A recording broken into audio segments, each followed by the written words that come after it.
पन्ना खास है, कभी खुशी तो कभी गम की मिठास है। जो समझते हैं इसका मतलब, उनके लिए हर पल एक नई शुरुआत है।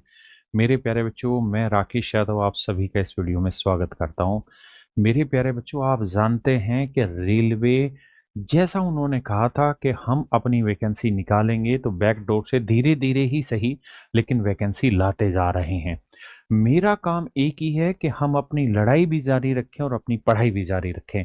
तो आज मेरे प्यारे बच्चों, मैं बात कर रहा हूं रेलवे ने जो नई वैकेंसी निकाली है पैरामेडिकल स्टाफ की, उस पर।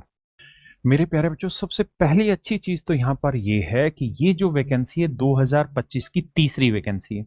अगर आप ध्यान से देखें तो 2025 में एएलपी पहली वैकेंसी थी, 2025 में दूसरी वैकेंसी आई टेक्नीशियन की, तीसरी आज मैं आपके साथ अनाउंस कर रहा हूं पैरामेडिकल की।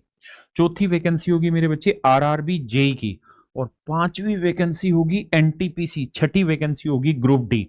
जो आने वाले 2 से 3 महीने में ये वैकेंसी आपको देखने को मिलेगी। 2025 का कैलेंडर एज इट इज आपके सामने होगा।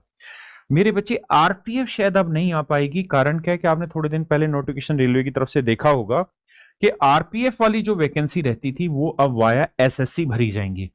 मेरे बच्चे, अगर इस मेडिकल की बात करें, पैरामेडिकल्स वैकेंसी जो 2025 में आई है, तो नर्सिंग सुपरिटेंडेंट की 272 वैकेंसी आई है, फार्मासिस्ट की 105 वैकेंसी आई है, हेल्थ एंड मलेरिया इंस्पेक्टर की मेरे बच्चे 33 वैकेंसी आई है, डायलिसिस टेक्नीशियन की 4 वैकेंसी है, ईसीजी की, लैब असिस्टेंट की, रेडियोलॉजी, और टोटल कुल मिला के 434 वैकेंसी आई हुई है।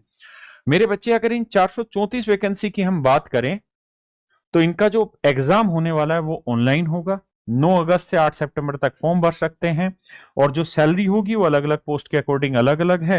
एज लिमिट मेरे बच्चे 18 से 35 साल है। मेरे बच्चे, नर्सिंग सुपरिटेंडेंट के लिए जीएनएम या बीएससी नर्सिंग चाहिए, फार्मासिस्ट के लिए डिग्री चाहिए फार्मेसी में, रेडियोलॉजी के लिए डिप्लोमा चाहिए, हेल्थ एंड मलेरिया इंस्पेक्टर के लिए बीएससी विद केमिस्ट्री चाहिए। मेरे बच्चे, ये बहुत सारे बच्चों के काम आ सकती है। जनरल बच्चे जो इन्होंने केमिस्ट्री करके वो कर सकते हैं। लैब असिस्टेंट ग्रेड 2 की डीएमएलटी चाहिए। डायलिसिस टेक्नीशियन के लिए मेरे बच्चे ये चाहिए, और ईसीजी के लिए इस तरह। तो ये इनकी क्वालिफिकेशन है। मेरे बच्चे, इस फॉर्म की जो फीस है वो 500 रुपए है, बाकियों के लिए 250 रुपए है।